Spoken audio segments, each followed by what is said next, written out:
వెళ్తుంటే దానికి third AC కావచ్చు, ఫస్ట్ ఏసీ కావచ్చు, సెకండ్ ఏసీ కావచ్చు, ఒక ప్రైమరీ ఒక బేసిక్ ఫేర్ ఉంటుంది. కానీ విమానయాన సంస్థలో ఎందుకు బేసిక్ ఫేర్ ఉండట్లేదు? ఎక్కడి నుంచైనా హైదరాబాద్ నుంచి ఢిల్లీ పోయినా, ఢిల్లీ నుంచి పోయినా అదే రూటు, అదే డిస్టెన్స్. కానీ హై ఛార్జ్ పెంచుకుంటున్నాం. 10 రోజుల ముందు టికెట్ తీసుకున్న వారికి ఒక రేటు, అదే రోజు వెళ్ళే వారికి ఒక రేటు ఫేర్ ఉంటుంది అనేది. దానిపైన ఎందుకు కేంద్ర పౌర విమానయాన శాఖ కూడా చర్యలు తీసుకుంటుంది? ముఖ్యంగా కేంద్ర ప్రభుత్వం ఎందుకు ఇట్లాంటి అంశాల్లో చూసి చూడనట్టుగా వెళ్ళిపోతుంది అనేది కూడా పెద్ద ఎత్తున ఒక చర్చ జరుగుతుంది. మనం ఒకటి ఎయిర్ ట్రావెల్ అనేది కొంత టెక్నికల్గా కూడా రైల్ ట్రావెల్ కానీ మిగతా ట్రావెల్తో పోల్చుకుంటే కొంచెం డిఫరెంట్ ఆపరేషన్స్. ఇందులో చాలా sensitive operations. Air craft fuel based ఉంటుంది, ట్యాక్సేషన్ దీని మీద ఉంటుంది, ఎయిర్ క్రాఫ్ట్ ఛార్జెస్, రకరకాలైనటువంటి ఛార్జెస్ దీనికి సంబంధించినటువంటివి ఉంటాయి. వీటన్నిటిని కూడా చూసుకొని ఇంటర్నేషనల్ లెవెల్లో ప్రతి ఒక్కటి ఎక్కడెక్కడైతే మనం పెద్ద పెద్ద సెక్టర్స్ చూస్తున్నామో, ఎయిర్ ట్రావెల్ తాలూకా, ఏవియేషన్ తాలూకా సెక్టర్స్ అన్నీ కూడా డీరెగ్యులేటెడ్గానే ఇప్పుడు ఉన్నాయి. అన్నీ కూడా నియంత్రించబడకుండా కాంపిటీషన్ పద్ధతుల్లో ఒకరికొకరు చూసుకొని ఒక ఎయిర్ ఫేర్స్ మెయింటైన్ చేయాలన్న పద్ధతుల్లో ఇంటర్నేషనల్గా జరుగుతుంది. అదే అమలు మనం ఇండియాలో కూడా చేస్తున్నాం. అయితే ఇక్కడ ఈ ప్రాబ్లం తాలూకా సమస్య ఎక్కడ వస్తుందనంటే, మనకి ప్రధానంగా 2 సంస్థలు ఉండడం వల్ల, ఎక్కువ ఎయిర్ క్రాఫ్ట్స్ 2 సంస్థల దగ్గర ఉండడం వల్ల ఈ కాంపిటీషన్ అనేది అంత ఎఫెక్టివ్గా మన దేశంలో ప్లే అవ్వట్లేదు. దానికి సంబంధించే ఇంకా ఎడిషనల్గా మన ఎయిర్లైన్స్ మనం తీసుకొని రావడానికి, ఇంకా ఎడిషనల్గా ఈ కెపాసిటీని పెంచడానికి ప్రభుత్వం తరపు నుంచి, మినిస్ట్రీ తరపు నుంచి అన్ని రకాలుగా మనం చర్యలు తీసుకుంటున్నాం. గత 1 ఇయర్గా దీని మీదే ఎక్కువగా ఫోకస్ పెట్టి ఇంకా ఎక్కువ ఎయిర్లైన్స్ మన దేశంలో ఎలా తీసుకొని రావాలి, ఎలా ప్రమోట్ చేయాలి, ఇండస్ట్రీని ఎలా ప్రమోట్ చేయాలి, లీజింగ్ ఇండస్ట్రీని ఎలా ప్రమోట్ చేయాలి, దీని తరపున గవర్నమెంట్ నుంచి అన్ని రకాలుగా మనం చర్యలు తీసుకొని అది ప్రమోట్ చేస్తున్నాం. ఎక్కడైనా సరే అత్యవసర పద్ధతుల్లో పబ్లిక్ ఇంట్రెస్ట్ మీద వచ్చినప్పుడు ఖచ్చితంగా మినిస్ట్రీ ముందుకు వచ్చి చర్యలు తీసుకొని ఆ ధరలు నియంత్రించడానికి అన్ని చర్యలు కూడా చేపడుతున్నాం. వచ్చిన తర్వాత కూడా ఉడాన్ సేవలను పెంచారు. ప్రతి ఊరు కనెక్టివిటీ ఉండాలి, ప్రతి రాష్ట్రానికి కూడా అక్కడ ఉన్న లోకల్ ప్లేస్లో కూడా కనెక్టివిటీ ఉండాలనేది చర్యలు చేపడుతున్నారు. దాన్ని అభివృద్ధి చేసుకుంటూ వెళ్తున్నారు. కానీ ఫ్లైట్ల విషయంలో కావచ్చు, 2 ప్రైవేట్ ప్లేయర్లు ఉన్నారంటారు. ఆ ప్రైవేట్ ప్లేయర్లు ఉండడం వల్ల ఇంకా అధిక ఇబ్బందులు ఉంటాయి కదా. కొత్త వారు వచ్చేందుకు ఆస్కారం కల్పించాలి. అదేవిధంగా ప్రస్తుతం ఉన్నవారి పైన కూడా కొంత కఠిన చర్యలు తీసుకోవాలి కదా. హ్యాజ్ యువర్ శాఖ పరంగా మీరేం చేయబోతున్నారు? ఎట్లా ఇక ముందు నుంచి ఇలాంటి అంశాలు తలెత్తకుండా ఎట్లా చూస్తారు?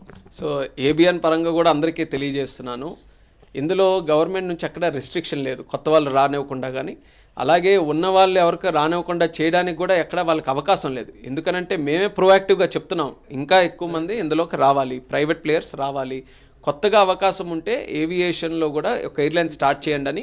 నేను వచ్చిన తర్వాత కూడా ఒక 3 కొత్త ఎయిర్లైన్స్కి పర్మిషన్స్ ఇచ్చాను. ప్రోయాక్టివ్గా వాళ్ళతో సంప్రదింపులు చేసి ఈ టైంలోనే మీరు స్టార్ట్ చేయాలని చెప్పి ఎంకరేజ్ చేసుకొని మరి 3 పర్మిషన్స్ ఇచ్చాం. ఇందులో ఒక ప్రాబ్లం ఏంటంటే, ఇప్పుడు ఓవరాల్గా వరల్డ్ వైడ్గా ఎయిర్ క్రాఫ్ట్ తాలూకా అవైలబిలిటీలో ఈరోజు చాలా ప్రాబ్లం ఉంది. దేశం, ప్రపంచం అన్ని దగ్గరలో కూడా ఎయిర్ క్రాఫ్ట్స్ కావాలి. కానీ వాళ్ళు తయారు చేసే స్పీడ్కి కానీ డిమాండ్ ఉండే స్పీడ్కి అక్కడ మిస్ మ్యాచ్ ఉండడం వల్ల మనం అనుకున్న స్థాయిలో ఎయిర్ క్రాఫ్ట్స్ మన దగ్గరికి రావట్లేదు. సో ఆ మిస్ మ్యాచ్ వల్ల కూడా కొంత ఇండస్ట్రీలో కొంత రకంగా ఇబ్బందులు ఉన్నాయి. అయితే ఎయిర్లైన్స్ సంస్థలు రావాలి, దానితో పాటు ఎయిర్ క్రాఫ్ట్స్ కూడా మన దేశంలో ఎక్కువ వచ్చే విధంగా చూసుకోవాలి. దీని పట్ల ప్రభుత్వం ఎక్కడా కూడా వేరే ఆలోచన లేకుండా కాంపిటీషన్ని పెంచడానికి ఎన్ని చర్యలు తీసుకోవాలో, ఎన్ని పాలసీస్ తీసుకొని రావాలో అన్నిటిని కూడా మేము అమల్లోకి తీసుకొని వస్తున్నాం. ఊహించని విధంగా కూడా అంటే చాలామంది అనారోగ్య సమస్యలు ఉన్న వాళ్ళు ఇతర రాష్ట్రాలకు వెళ్ళడం కావచ్చు, ముఖ్యంగా పెళ్ళిళ్ళు ఉన్న వాళ్ళు కావచ్చు, అయ్యప్ప స్వామి భక్తులు ఉన్న వాళ్ళు కావచ్చు, వాళ్ళందరికీ ఏమైనా కొంచెం స్పెషల్ అరేంజ్మెంట్ చేసి ఉంటే ముందే బాగుంటుంది. ఇండిగో సంస్థ కనీసం ఇన్ఫామ్ చేయకపోవడం, ఒక మెసేజ్ రూపంలో ఇవ్వకపోవడం. ఎందుకంటే ఈరోజు చాలామంది బుక్ చేసుకున్న వారు కూడా కొంత అక్కడే వాళ్ళు పడిగాపులుగా వస్తున్నారు. మాకు ఎక్కడ కూడా రియల్ టైంలో ఇన్ఫర్మేషన్ కూడా ఇవ్వలేదు అనేది ఇండిగో సంస్థ ప్రధాన ఆరోపణ. దాదాపు 4 రోజుల నుంచి వచ్చే ఆరోపణ కూడా ఇదే. ఎట్లా చర్యలు ఉండబోతున్నాయి? భవిష్యత్తులో ఇట్లాంటి సమస్య ఉత్పన్నమైతే ఇంకా కఠినం చేయబోతున్నారా? ఎట్లా ఉంటుంది రూల్? సో ప్రస్తుతం మనం ఇంకో 2-3 డేస్లో నార్మల్సీ తీసుకొని వచ్చి అన్ని ఆపరేషన్స్ కూడా యథావిధిగా కొనసాగించే ప్రయత్నం చేస్తున్నాం. అది వచ్చిన తర్వాత ఎవరెవరు బుకింగ్స్ చేసుకున్నారో, ఎవరెవరు ట్రావెల్ చేయాలో అన్ని రకాలుగా అది సద్దుమణుగు అవుతుంది. కాకపోతే ఈ లోపల ఎప్పుడైతే ఈ క్యాన్సిలేషన్స్ ఉన్నాయో, కెపాసిటీ తగ్గుతుందో, దానికి సంబంధించి అడిషనల్గా ట్రైన్స్ కూడా అశ్విని గారితో మాట్లాడి ఆయన సహకారం తీసుకొని సుమారు 37 ట్రైన్లు కూడా మనం వేయడం జరిగింది. అలాగే ఎయిర్పోర్ట్ ఆపరేటర్స్ దగ్గర నుంచి ఏదైతే అడిషనల్గా హెల్ప్ తీసుకొని, అయితే బస్సులు కానీ లేకపోతే లోకల్ అడ్మినిస్ట్రేషన్ హెల్ప్ తీసుకొని వాళ్ళకి ఇంకేమైనా చర్యలు తీసుకోవాలనంటే ఎయిర్పోర్ట్ తరపున కూడా మేము తీసుకుంటున్నాం.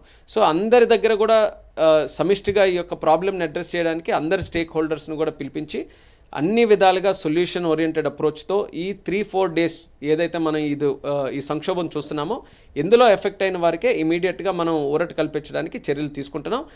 యాజ్ అండ్ వెన్ ఆపరేషన్స్ ఇంకో మనం 3-4 డేస్లో ఆపరేషన్స్ కూడా స్టెబిలైజ్ అవుతాయని ఏదైతే చెప్తున్నాం అది అయిన తర్వాత యథావిధిగా మార్కెట్ అంతా కూడా కొనసాగుతుంది. ఆందోళన చెందిన ప్రయాణికులకు ఏం చెప్తారు, ఎస్పెషల్ ఏ ట్రావెలర్స్? ఆందోళన చెందిన ప్రయాణికులు ముఖ్యంగా ఈ యొక్క సంక్షోభంలో ఇబ్బంది పడినటువంటి వారందరికీ కూడా మినిస్ట్రీ తరపున ఒక భరోసా ఇస్తున్నాం. ఎటువంటి సమస్యలు ఉన్నా సరే మినిస్ట్రీ మీ తరపున నిల్చొని మీకున్నటువంటి సమస్యలన్నీ కూడా పరిష్కరించడానికి అది ఇండిగో సంస్థ అయినా ఇతరత్ర సంస్థలైనా సరే మీ తరపున నిలబడుతూ మేమందరం కూడా కృషి చేస్తాం. దానికి సంబంధించే గత 3 రోజులుగా మేము చేస్తున్నటువంటి ప్రయత్నం అంతా కూడా ఆ ప్యాసింజర్స్కి సంబంధించినటువంటిదే. ప్రయాణికుల తాలూకా రీఫండ్ కానీ రీబుకింగ్ కానీ లేకపోతే బ్యాగేజ్ క్లెయిమ్ విషయంలో కానీ ఇలాంటి ఏ సమస్య ఉన్నా సరే చాలా డెప్త్గా ఆలోచించుకొని దాని మీద ఇన్స్ట్రక్షన్స్ కూడా ఇండిగో వాళ్ళందరికీ కూడా చేయడం జరుగుతుంది. ఇమీడియట్గా రీఫండ్ కూడా ఏ ప్రశ్నలు కూడా అడగకుండా రీఫండ్ క్యాన్సిలేషన్ అన్నీ కూడా అమలు చేయాలని చెప్పి రేపు 8 గంటల లోపల ఈ ఇష్యూస్ అన్నీ కూడా క్లోజ్ చేయాలని చెప్పి కూడా ఇండిగోకి మేము ఆర్డర్స్ కూడా ఇవ్వడం జరిగింది. అలాగే 48 గంటల్లో వాళ్ళ తాలూకా బ్యాగేజ్ కూడా ఇంటికి చేర్పించే బాధ్యత కూడా వాళ్ళు తీసుకొని ఆ కార్యక్రమం కూడా చేయాలని కూడా వాళ్ళకి చెప్పడం జరిగింది. అది మినిస్ట్రీ తరపున థరోగా ఆ ఇంప్లిమెంటేషన్ చేసే విధంగా కూడా మా తరపున మేము దాన్ని ఫాలోఅప్ చేస్తాం. కాబట్టి ప్రయాణికులందరూ కూడా ఎవరైతే కాస్త ఇబ్బంది పడ్డారో అదంతా కూడా చాలా బాధ కలిగింది మాకు కూడా అవన్నీ కూడా చూసినప్పుడు.